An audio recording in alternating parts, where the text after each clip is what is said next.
가나안 땅 일곱 족속을 멸하사 그 땅을 기업으로 주시기까지 약 450년간이라 그 후에 선지자 사무엘 때까지 사사를 주셨더니. 아멘. 오늘 이 짧은 두 절은요, 이 사도 바울이 피시디아 안디옥에 가서 처음 회당에 들어가서 설교한 장면이죠. 사울의 일생은 바울이 되어 변화가 되어서 하나님 손에 붙들릴 때까지 아주 극적인 과정을 거친 사람이죠. 교회를 핍박하던 사람이고 예수 믿는 사람을 잡아 감옥에 가두던 자가 이제는 예수께서 그리스도이심을 증거하는 그런 사도가 되었고요. 그가 지금 세계의 복음을 증거하기 위해 주의 명령을 따라 나아간 곳이 소아시아, 오늘 터키 지역이고 피시디아 안디옥입니다. 거기서 회당을 찾아가 설교하는 그 설교의 한 가운데쯤 되는 토막인데요. 이 설교 토막 중에 두 절만을 여러분께 읽어드렸지만 이 두 절이 포함하고 있는 내용은 이렇게 됩니다. 그것은 우리가 여호수아서로 읽고 있는 구약성경 여호수아서 24장이 들어있는 방대한 분량의 내용과 이어서 나오는 사사기, 그 또한 방대하죠. 비슷한 분량인데 사사기, 이 두 책이 있고요. 그리고 사무엘상 1장에서 7장까지 사무엘이 사사로 이스라엘을 다스리는 마지막 단계까지, 이때까지의 내용이니까 그 어마어마한 내용을 지금 단 두 절로 요약을 이렇게 한 것이죠. 그러면 이스라엘이 가나안 땅에 들어간 동안에 들어가서 여호수아가 갈렙과 더불어 이스라엘을 이끌어서 정복 전쟁을 하였지요. 가나안 땅을 정복하여 땅을 이제 12지파에게 배분하고 그리고 세겜에 모여서 전체 총회를 열어 하나님께 예배를 드린 이때까지가 여호수아서의 내용입니다.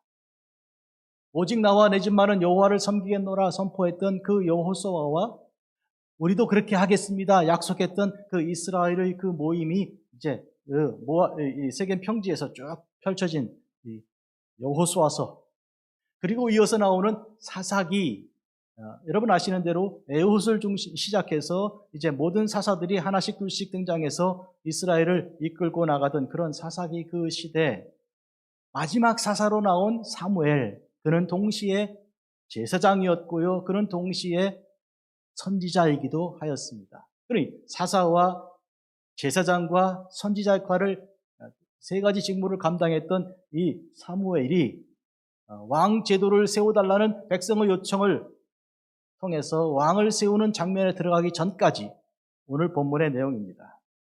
이때의 이스라엘 역사는 어떤 역사였을까요? 애굽에서 나와서 그들이 광야 40년을 거쳐 드디어 요단강을 건너갔습니다. 요단강 건너기 직전에 모세는 느보산에 올라가서 세상을 떠났습니다. 하나님께서는 그에게 가나안 땅 가는 것을 허락하지 않으셨고요. 대신 여호수아가 중심으로 해서 이스라엘 백성은 데리고 요단강을 건너갔지 않았습니까? 기다리던 가나안 땅에 들어간 것입니다.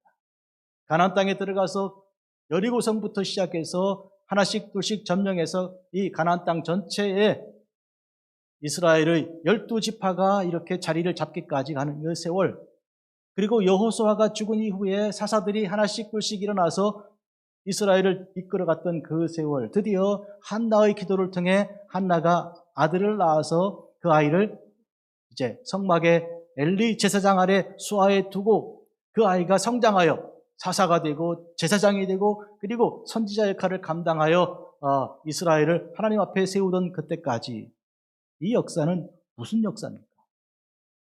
가나안 땅에 들어간 때로부터 사무엘이 사사가 되어서 통치하는 그때까지 어떤 역사입니까? 제가 이 가운을 검은색으로 오늘 입고 다른 어떤 이 후드를 여기 걸치지 않은 것은 검은색이라는 것을 한번 강조드리고 싶은 의도도 포함되어 있습니다. 이 역사는 어둠의 역사입니다. 아주 깜깜하여 앞이 잘 안 보이는 역사입니다. 오늘 바비 말튼 집사님 기도 중에 이 거대한 미국 땅이 turmoil, 도대체 이 혼돈과 혼란 속에 들어있는 이것을 우리 주님께서 굽어 살펴달라고 기도하지 않습니까? 여러분들은 지금 이 미국에 사시면서 이 미국을 어떻게 보십니까? 정말 질서가 잡히고 그리고 정말 누구나 다 평강과 평화가 있는 세계 제일 부자 나라 미국 맞습니까?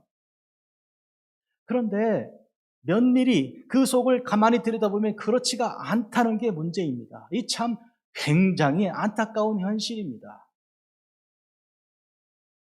그러면 이제 대한민국, 한반도의 그 남반부에 해당되는 대한민국은 어떻습니까? 오랜만에 방문한 사람들은 놀랄 만큼 건물들이, 아파트가 어쩌면 저렇게 기가 막힌가. 누가 그런다 그러잖아요. 이 일본 여자하고, 그 다음에 중국 음식하고, 한국 아파트하고, 이렇게만 있으면 뭐 다 제일 행복하다. 그런 그 아파트가 한국에 있는데 어떻습니까? 그러나 그 한국에 사는 행복한 삶이 잘 느껴지지가 않아요. 왜 그렇게 많은 사람들이 자살을 합니까? 오늘 신문에도 제가, 어떻게 세 모녀가 60대면 전화이 아닙니까? 그 딸들이라면 이제 29이나 30 이렇게 됐을 두 딸하고 같이 또 세상을 떠난 거예요. 이 도대체 자살이 세계에서 제일 많이 하는 나라로 알려져 있는 이 한반도를 어떻게 봐야 됩니까? 행복한 나라입니까? 질서가 잡혀 있습니까? 이거 흑암의 나라예요, 흑암이. 앞이 안 보이는 거예요. 미래가 보입니까?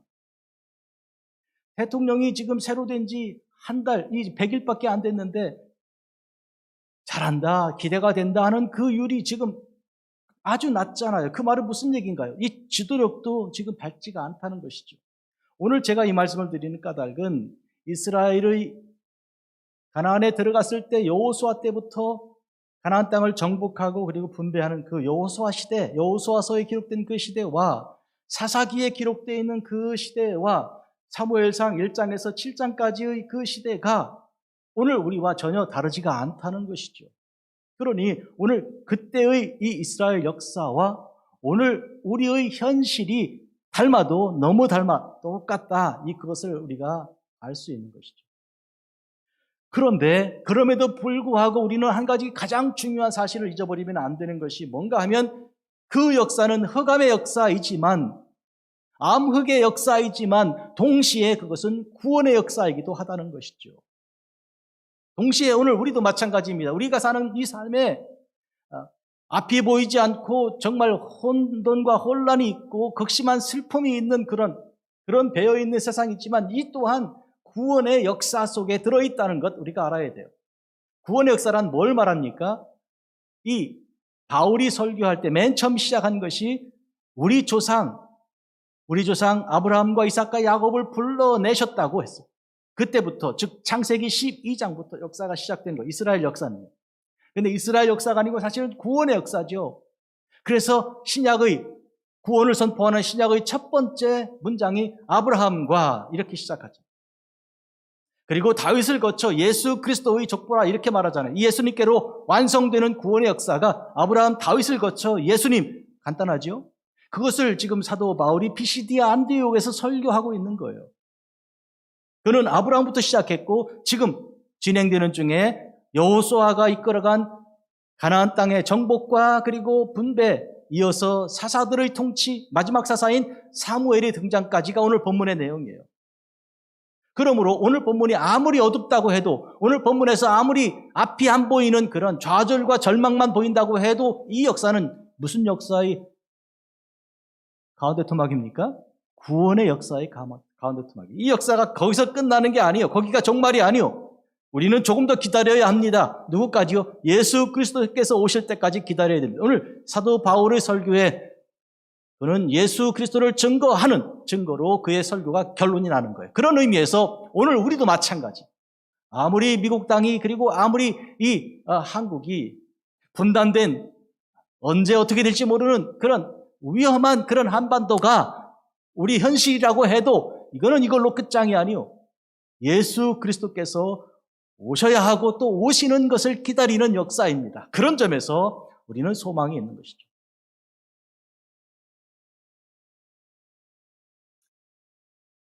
우리가 여호수아부터 시작해서 열왕기하까지, 열왕기하는 어떤 거냐면 북이스라엘이 망하고 남유다까지도 멸망해요. 다 포로로 끌려가고 남은 것은, 그 땅에 남은 것은 노인들과 병자들과 이런 여러 가지 장애자들 이외에는 누구도 남지 않은 그런 처참한 환경에까지 처해진 것을 여호수아부터 열왕기하까지 기록한 역사를 이것을 예언적인 역사라고 부르고요. 오늘 한 가운데 지금 가나안 땅에 들어간 여호수아 전반부 시작하는 거예요. 이것을 여호수아부터 열왕기하까지의 이 룻기를 포함해 7권의 책을 우리가 달리 뭐라고 부르는가 하면 전기 예언서라고 부릅니다. 예언서인데 전기 이렇게 불러요. 앞선 예언서 그리고 후기 예언서로 이사야와 예레미야와 에스겔을 3대 예언서를 포함한 12소 예언서가 들어 15권의 책들을 후기 예언서라 그래요. 무슨 얘기를 하려고 그러는가 하면 이 전기 예언서란 가만 보면 예언서는 아니거든요. 역사서죠. 그런데 이 역사 이야기인데 이것이 왜 예언서로 분류가 되어 있는가 하면 이것이 예수 그리스도께서 오실 것을 예고하고 예언하는 책이기 때문입니다. 이 역사는 그런 점에서 예언의 역사예요. 오늘 우리는 역사를 통해서 현재를 보고 내일을 내다볼 수 있어야 하는 것이죠. 여러분, 역사가 뭡니까? 역사 공부를 왜 하십니까?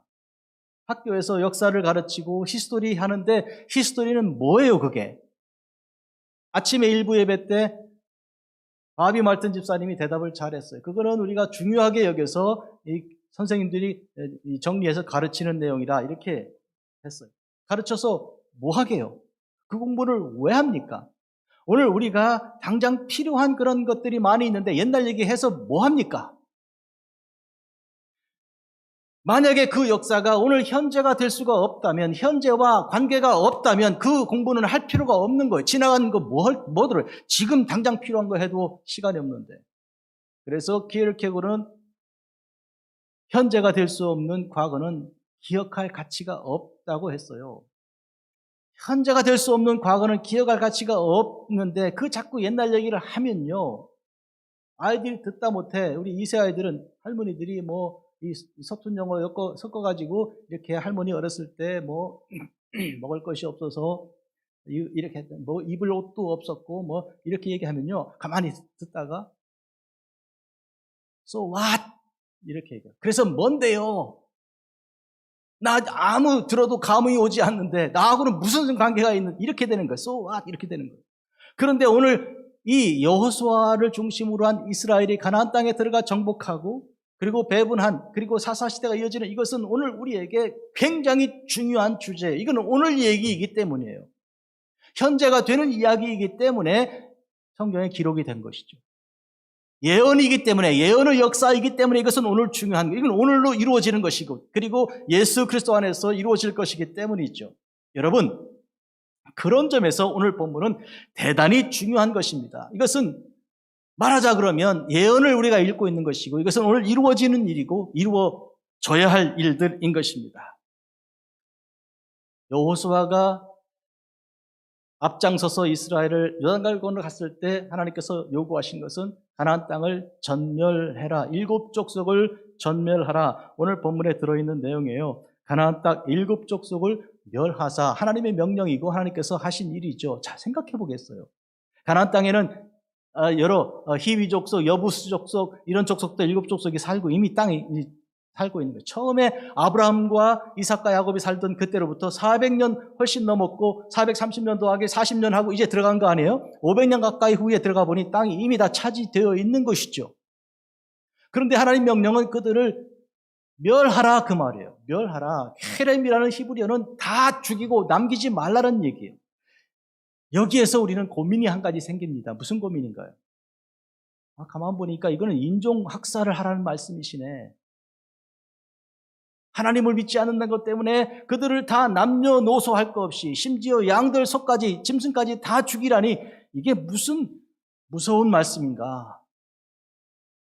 그래서 어떤 분들은 다 좋은데 성경이 다 좋은데 이거는 도대체 이해가 되지 않는다고. 이게 도대체 무슨 얘기냐고. 하나님이 이런 무서운 하나님이시자 이렇게 말하는 게 보았습니다. 그러나 여러분 오늘 본문을 가만히 보면 그런 의미 아닙니다. 이 헤렘이란 말은 이 히브리어를 정확하게 더 번역하면 total dedication, 온전한 헌신을 말하는 거예요. 다 하나님께 드리라, 다 바쳐라, 다 하나님의 것이다 그런 뜻이에요. 그래서 그것이 명령된 것을 거역한 한 사람을 예로 들어보면 그건 누굽니까? 여리고성을 점령할 때 다 이긴 전쟁인데 그 다음 전쟁 아이성 더 작은 전쟁에서 다 패하지 않았습니까? 그거 왜 그랬을까요? 옷을 찢고 부르짖으며 하나님 왜 이렇게 여기서 우리가 결국 지고 맙니까? 여리고성도 이긴 우리가 이 아이성 전쟁에서 지다니요. 그때 하나님 뭐라고 하셨습니까? 너희 중에 다 바쳐야 되는데 바치지 않고 숨겨둔 자가 있다. 그를 찾아내라. 하나님은 원하지 않으시는 거예요. 그것은 절대로 용납되지 않는 일이죠. 말하자면 헤렘을 실천하지 않은 자가 있다는 것이죠. 그의 이름은 아간이었고요. 그가 여리고성 전투에서 얻은 그 전리품 중에 일부를 자기 그 천막 밑에다가 숨겨둔 거예요. 뭐 많이도 아니에요. 그 어마어마한 것에 비하면 정말 아무것도 아닌데 그거를 감춰두었다고, 한 사람이 그렇게 했다고 이스라엘이 다음 전쟁에 패하게 만드신 하나님은 도대체 뭘 명령하시는 것입니까?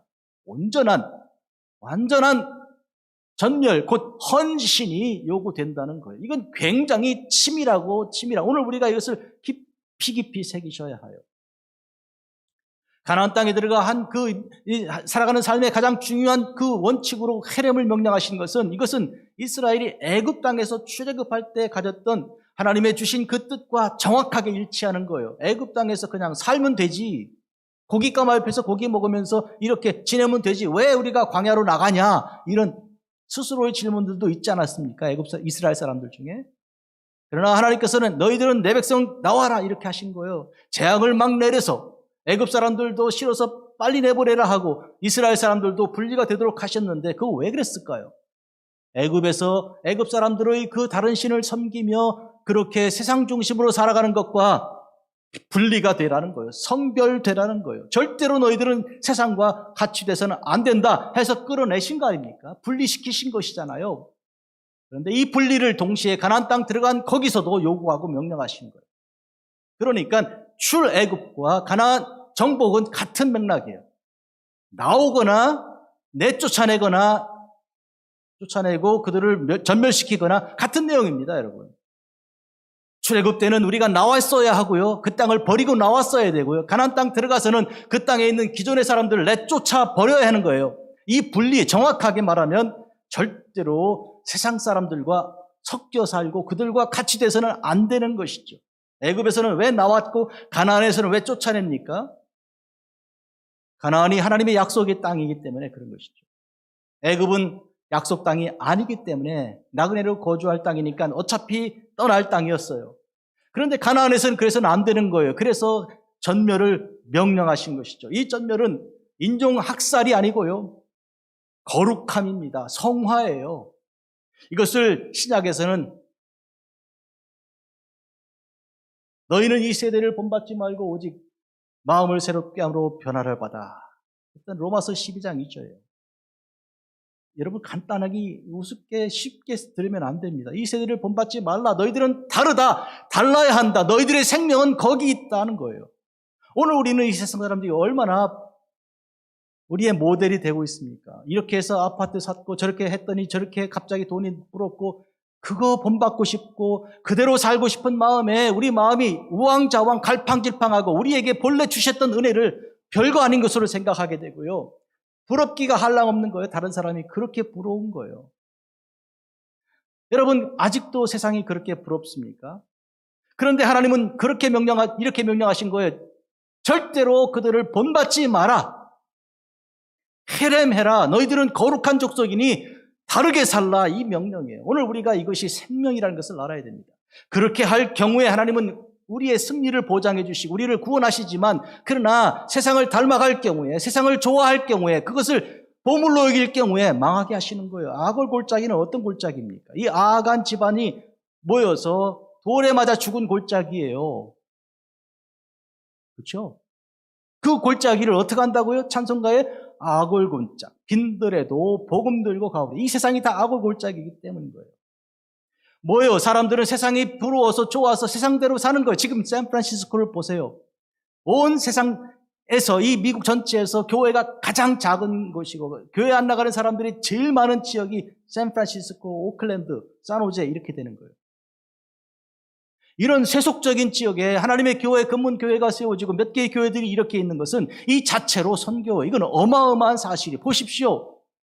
얼마나 하나님의 교회, 하나님의 성도들이 살아가기가 힘든 곳인가. 그런데 여기서 하나님을 떠나 사람들을 본받고 그들과 같이 되어간 그런 생각을 하나님께로부터 지금 막으시는 거예요. 헤렘하라, 성결해라. 그것이 살 길이라는 것이죠. 사람들은 그럼 왜 다른 사람들처럼 그렇게 살기를 하는가 하면, 원하기를 하는가 하면 물질이 우리를 도와주고 물질이 없으면 우리는 망한다고 생각하는 것이기 때문에요.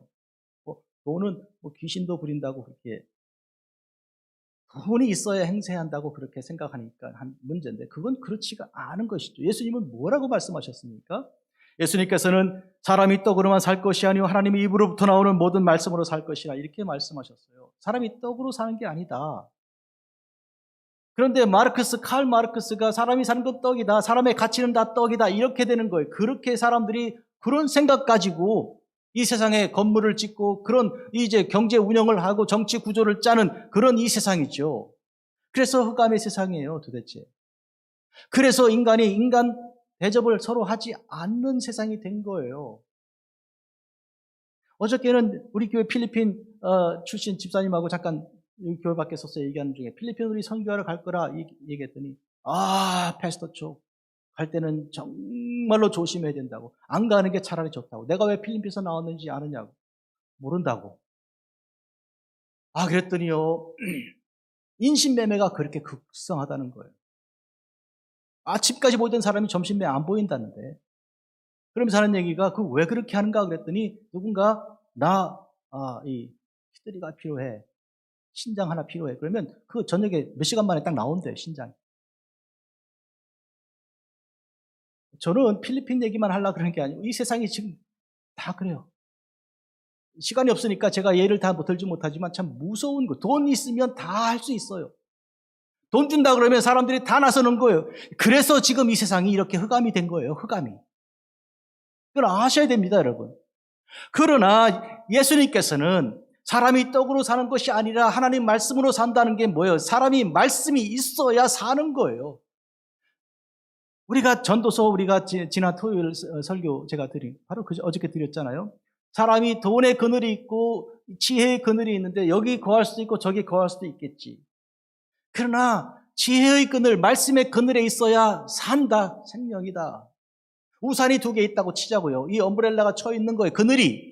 뜨거운 햇빛을 피할 수 있는 2개의 그늘이 있는데 보통 사람들은 돈의 그늘로 뛰어간다는 거예요. 이 전도서의 말씀이. 그러나 거기는 죽는다는 거예요, 그거는. 그러므로 하나님 말씀의 그늘로 가야 되는 거예요. 왜? 말씀이 살리는 것이니까. 그래서 예수님께서 이렇게 말씀하신 거예요. 살리는 것이 영이니 육은 무익하다. 요한복음 6장 63절. 살리는 것은 영이니 육은 무익하다. 육은 사람을 죽인다. 그러나 영이 살리는 것이다. 오늘 이것을 우리가 알아야 되는 거예요. 여러분,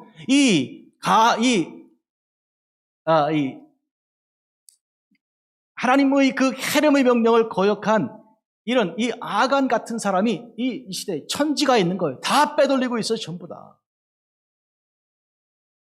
말라기서 구약의 마지막 장에 뭐라고 기록했었습니까? 11조 그거는 내 것이다. 이렇게 너희들은 11조 도둑질하지 이렇게 말하잖아요. 여러분들이 수입에 정확하게 11조를 하나님께 드립니까? 아닌 건 다 아간의 노릇한 거 아니에요.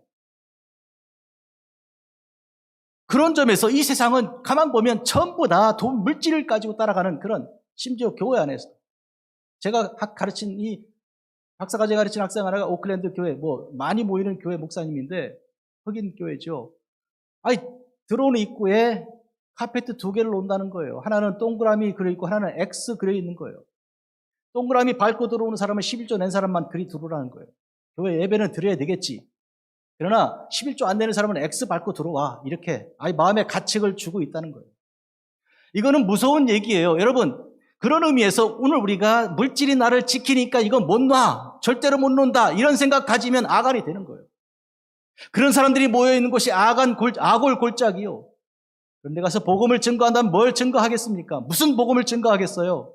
하나님의 것 하나님께 드려 헌신해, 그래야 살아. 그런데 여호수아서에서 보이는 그 이스라엘의 모습은 아주 어둡기가 이를 데 없는, 아간이 한 명이 아닌 거예요. 더구나 우리가 사사기로 들어오면 문제는 더 심각해집니다. 그 후에 선지자 사무엘 때까지 사사를 주셨더니 20절인데요. 사사 누굽니까? 사사. 쩌찌라고 영어로 번역하는 이 사사는 왕이 없는 시대에 일종의 왕 노릇도 하고요. 그리고 선지자 노릇도 하고, 그리고 재판도 제사도 인도했던 그런 아주 독특한 그런 역할을 맡았던 그런 사람들인데요. 마지막 사사가 사무엘이었습니다. 생각해 보겠습니다. 누구였는가 그들이? 기드온 2명, 3명만 예를 들게요. 기드온 300명 용사, 여러분 아시잖아요. 이 기드온은 사실은 그는 겁쟁이였습니다. 큰 용사 기드온 이랬을 때 그는 놀래가지고 뭔 소리 하신 거냐고. 그가 그때 뭘 하고 있었는지 아십니까? 남의 나라에서 식민 통치에 들어왔을 때 그는 몰래 곡식 다 뺏겨야 되는데 그 곡식을 자기가 어떻게 해먹으려고 포도주를 짜고 하는 그 틀에다가 곡식을 이렇게 타작을 이 껍데기를 벗긴 거예요. 남들이 볼 때는 포도주 틀이잖아요. 그걸로 곡식을 하면 얼마나 이 맷돌이나 이런 것처럼 잘 갈아집니까? 말하자면 그는 나서서 그렇게 할 수 있는 용기도 없는 사람이었고, 두 번째로 그는 의심이 많은 사람이었습니다. 하나님께서 그에게 내가 너와 함께하여 이스라엘을 미디안에서 건져내겠다는 약속을 주셨는데 그 못 믿고 어떻게 했습니까? 증거를 좀 보여주세요. 양털을 쌓아놓을 테니까요, 이 양털 무더기에 이슬이 꽉 내리고요, 다른 데는 이슬을 안 내리게 한번 해줄 수 있으신가요? 하나님께서 하셨게요, 안 하셨게요? 하셨죠. 봐라, 내가 너와 함께한 증거 아니냐? 이 양털을 짜니까 물이 쫙 나오는데 다른 데는 바짝 말랐거든요. 무슨 이슬이 그렇게 내립니까? 이거 기적이죠. 하나님이 증거를 보이신 거잖아요. 근데도 안 믿고요. 반대로, 아니요, 다음 날은요, 반대로 여기 이제 바짝 말르고 다른 데만 이슬 내리게 해주세요. 그 하나님께서 그걸 하셨어요. 왜요? 그를 믿게 하려고. 예수님께서 믿게 하려고 도마에 손을 잡아 여기 넣어라, 내 손을 만져라 하셨던 것 마찬가지로 지금 기도원을 믿게 하려고 한 거예요. 믿음이 없는 자였다니까요. 두 번째로 삼손입니다. 삼손, 그는 아주 강한 자였죠. 그러나 그는 약한 것이 있는 것이 유혹에 약하였습니다. 그래서 넘어지지 않았습니까? 머리를 깎이고요, 눈이 뽑히고요, 그리고 매달리지 않았습니까? 기둥 사이에. 그가 마지막으로 하나님께 기도하여서 하나님 저를 도와주십시오. 제가 원수 갚을 수 있도록 도와주십시오. 저들과 함께 죽겠습니다 하고 이 기둥을 끌어안으니까 무너져서 다 수천 명이 죽지 않았습니까? 약한 자입니다. 강한 자이지만 약한 자가 삼손이요.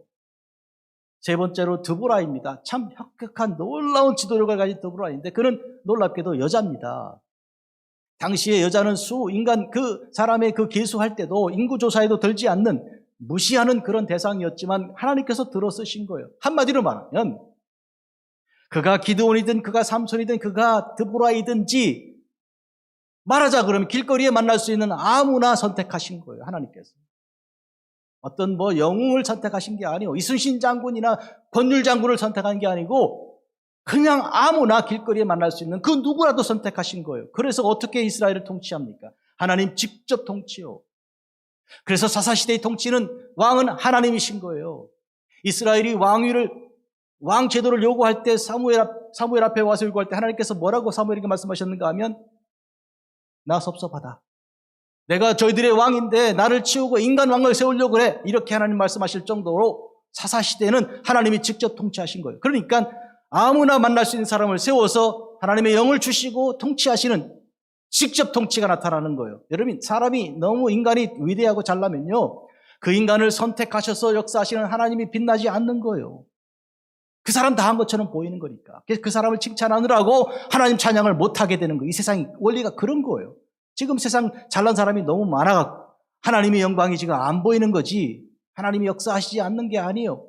지금 그런 의미에서 사사시대는 굉장히 하나님의 영적인 통치가 강한, 하나님 직접 통치 역사하시는, 인간의 제도를 통하지 않고 하나님 직접 하시는 통치가 있는 시대예요. 그러니까 사사시대는 그런 점에서 아주 이상적인 시대인 거예요. 기가 막힌 시대죠. 그러나 그럼에도 불구하고 사사시대를 어둠의 시대라고 말하는 데는 이유가 있는 거예요. 그렇게 하여 하나님의 은혜가 직접 사람들을 누구에게나 다 느낄 수 있도록 직접 임하였습니다. 직접. 왕이 가리고 있는 것도 아니고요. 사사들 필요한 일만 공급하고 역사하고 그 다음에 사사들 물러나고 다른 사사를 세우고요. 이렇게 한 그 시대에 하나님의 직접 통치를 누구나 느낄 수 있는 그 생생한 하나님 통치의 시대에도 불구하고 인간들은 어떻게 했나요? 마지막 절 읽어드릴게요. 사사기. 그때 이스라엘에 왕이 없으므로 사람이 각기 자기 소견에 좋은 대로 행하였더라. 이게 이 사사기 몇 번 나오는 이 결론이에요. 자기들, 왕이, 이 하나님이 왕이신 바로 앞에 있는 19장 같은 경우는요. 어떤 남자가 첩을 얻어가지고 그 첩을 데리고 오는 과정에서 어떻게 했어요? 예, 사람들한테 이렇게 놀이거리를 내주었고, 밤에 죽었잖아요. 죽어서 손이 이렇게 그 문 앞에 딱 걸쳐서 죽었는데 이 모습 보면 참 처참하죠. 근데 이 남자가 그를 불쌍히 여기고 눈물을 흘려주는 대신에 토막을 내가지고 그 여자를 그걸 이 지파들에게 나눠주는 이런 하나님 없이 완전히 오늘 우리가 아까 말씀드린 것 그런 현실이 여기 나타났던 것이죠. 하나님이 그렇게 사랑하신 가운데 이스라엘을 가나안 땅을 들어가게 하셨습니다. 요단강물 강물 갈라지게 하시고 여리고성 돌기만 해도 무너진 거 아니에요. 그와 같이 생생한 하나님의 놀라운 능력이 있는데도 불구하고 아간이 나타났고 소탐대실이라고 그 숨겼다가 결국 그렇게 다 뺏기고 많은 생명을 빼앗기고 많은 어리석은 사람들이 많은 그런 시대가 되었고요. 오늘 사사시대에 이렇게 알려지지 않은 그런 누구라도 하나님 부르심 받으면 역할을 할 수 있는 가운데 주님의 능력이 생생하게 증거되고 전파되는 그 시대인데도 불구하고 이렇게 사람들은 자기 속에는 좋은 대로 자기 마음대로 그렇게 살아간 가운데 끝내 사무엘에게 우리 왕제도 허락해달라 요청하는 데까지 이르게 된 거니까 여러분이 하나님 입장이라면 어떡하시겠어요? 제가 생각해봤어요. 여러분이 하나님 입장이라면 어떡하시겠어요? 여러분이 하나님이라면 이 이스라엘을 그냥 두시겠습니까? 아이고 그냥 다 치워버리고 그냥 다 없애버리고 말 것 같은데 역사를 거기서 끝내고 싶은 생각이 왜 안 들겠는데 근데 하나님은 그걸 이어가셨다니까. 이 도대체 하나님은 어떤 하나님이십니까? 하나님은 우리를 사랑하사 당신의 아들을 이 땅에 보내시기까지 그래서 믿는 자는 멸망하지 않고 영생을 얻는다. 요한복음 3장 16절인데요. 그 사랑하시는 그 인간이 이런 인간들인데 얻다가 둘만 하지도 않고 한 번 보고 두 번 보고 싶지도 않은 인간들인데 어떻게 하나님은 이렇게 사랑하셨을까? 이해가 안 돼요. 안 돼. 뭐 멀리 갈 거 없어. 나 자신을 돌아보고 여러분 우리 하나하나 보십시다. 나 같은 사람을 하나님이 지금까지 사랑하시고 또 약속을 성경 말씀 약속을 주셔. 내가 이대로 행할 테니까 이 약속이야. 나는 신실하게 지켜. 이런 하나님이 도대체 어떤 하나님이신가요? 왜 그러셨을까요? 왜 버려도 10번 버리고 1000번 버렸어야 할 인간을 버리지 않으시는 이유가 무엇입니까? 왜요? 그것은 이렇습니다. 하나님께서 아브라함을 먼저 부르실 때 약속하셨거든요. 아브라함, 내가 너의 후손을 통하여 온 인류의 복이 되게 할 것이라. 그 예수 그리스도를 그때 지칭한 거예요. 후손은 단수예요. 갈라디아서에 보면 후손들 아니고 후손 단수를 쳐서 그 예수 그리스도를 아브라함과 다윗을 거쳐 예수 그리스도 오신다 그랬잖아요. 마태복음 1장 1절에 그 예수 그리스도를 통하여 내가 인류를 구원할 터인데 그가 복의 근원 될 것이다. 약속하신 약속이 있잖아요. 하나님은 선하시고 좋으신 분이십니다. God is good all the times. All the times God is good. 하나님은 언제나 좋으신 분이에요. 그러니까 우리 때문에 아니라 우리가 뭔가 좋은 점이 있어서가 아니라 혹시라도 뭐 어떤 점이 있지 않을까 성경에 기록되지 않은 어떤 점이 있을까 찾아보아야 없으니까 인간에게 좋은 점이란 선한 점이란 하나도 없다니까요. 하나님께서 우리를 두고 보실 만한 이유가 하나도 없다고요. 여러분에게도 마찬가지요. 아무리 눈 씻고 찾아보아 지난날 내가 10년 전에 잘한 거 있나? 해봐야 못 찾습니다. 있으면 그건 가짜니까. 그럼에도 불구하고 하나님이 내게 그래도 은혜를 베풀어 주신 이유가 뭐냐? 하나님의 약속이요. 그 약속은 성경 말씀에 들어있잖아요. 올드 테스트먼트, 옛날 약속, 뉴 테스트먼트, 새 약속, 약속이잖아요. 테스트먼트는 약속이니까 하나님은 좋으신 하나님, 그 약속을 지키시는 하나님이요. 그래서 우리가 사는 거예요, 지금. 분명히 흑암의 시대, 이런 세상이 어디 있습니까? 선하게 만드신 하나님께서 인간을 창조할 때 특별하게 하나님을 알 수 있도록 예배할 수 있도록 만드신 인간들이 하는 일들 보니까 도대체 그게 무슨 일이냐고요. 그런데도 불구하고 하나님이 아직도 인간에게 소망을 두시고 사랑하시는 까닭이 뭔가요? 당신의 약속이 있어서 그런 거예요. 이랬다 저랬다 하는 분이 아니거든요, 하나님은. 사랑한다 해놓고 사랑을 그만두는 분이 아니란 말이에요. 그래서 우리에게 소망이, 우리 소망은 하나님께 있지 우리에게는 없다. 그 말. 우리는 잘난 게 아무리 눈 씻고 찾아봐도 없다. 그러면 도대체 이 은혜가 어디서 온 거냐? 위에서 온 것이죠. 하늘에서 온 거예요. 오늘 우리가 이것을 깨달아야 합니다.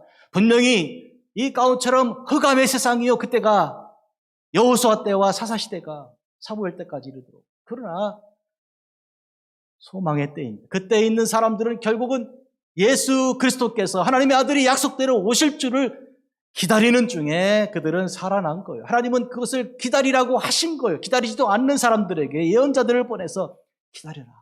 내가 내 아들을 보낼 텐데 그가 너희들 죄를 씻을 것이다. 그가 너희들 죄를 씻을 때 너희들은 영생에 이를 것이다. 기다려라. 이렇게 하신 약속의 시대입니다. 결론 지어 말씀드리겠습니다. 히브리서 3장 1절은요. 그러므로 함께 하늘에 부르심 받은 거룩한 형제들아, 우리가 믿는 도리의 사도이시며 대제사장인 예수를 깊이 생각하라. 예수님을 깊이 생각해야 합니다. 그냥 지나가는 게 아니고 한 번 더 생각하고 한 번 더 생각해야 돼요. 하나님이시잖아요, 예수님. 하나님이 당신의 아들을 우리에게 보내서 십자가에 못 박아 죽게 했잖아요. 우리를 살리려고 당신의 아들을 죽게 하신 거예요. 그걸 순종하고 오신 십자가의 모진 고통을 당하실 때 다 흩어지고 도망갔던 그때의 그 고독한 예수님을 우리가 생각해야 되는 거예요. 왜 그렇게 하셨을까? 그 사랑은 도대체 왜 오신 것일까? 무슨 사랑이 그런 사랑이 다 있을까? 생각해야 되는 거예요. 길을 가면서도 운전하면서도 사람을 만나러 가면서도 밥을 하면서도 빨래를 하면서도 생각해야 되는 거예요. 예수님이 도대체 누구신가? 예수님에게 사로잡히고 그 생각에 골똘하지 않으면 여러분들은 세상에 골똘하게 되는 거예요. 이것이 더 재밌고 저거 더 보기 좋고 그래서 세상 사람들과 같이 되고 망하게 되는 것이죠. 예수를 깊이 생각해라. 바로 이 바울이 갈라디아 교회에 보낸 편지에 이렇게 쓰고 있습니다. 그러나 내게는 그 주 예수 그리스도의 십자가 외에 결코 자랑할 것이 없으니 이게 나에게 제일 중요하다는 것이죠. 세상으로부터 분리돼 헤렘하고 그리고 하나님의 그 온전한 은혜에 순종하는 가운데 바울이 얻은 삶의 비결입니다. 십자가 외에 내가 자랑할 게 뭐가 있는가?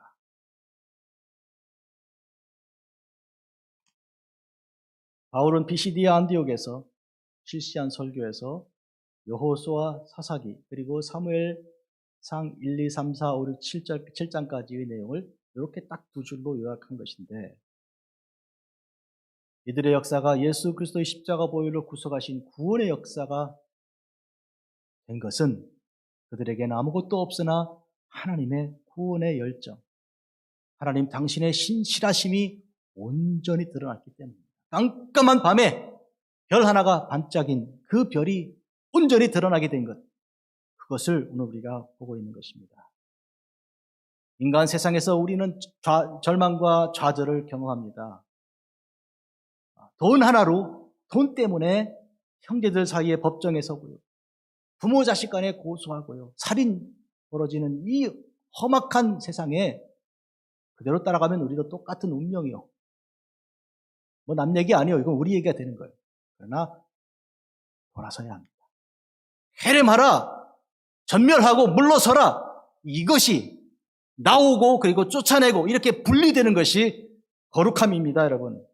오늘 이 시대를 재림하시는 예수님을 바라보는 소망 가운데 주님이 우리에게 오시는 그때를 기다리는 가운데 우리가 이 세상으로부터 분리되어 거룩함으로 살지 않으면 세상과 함께 망할 것입니다.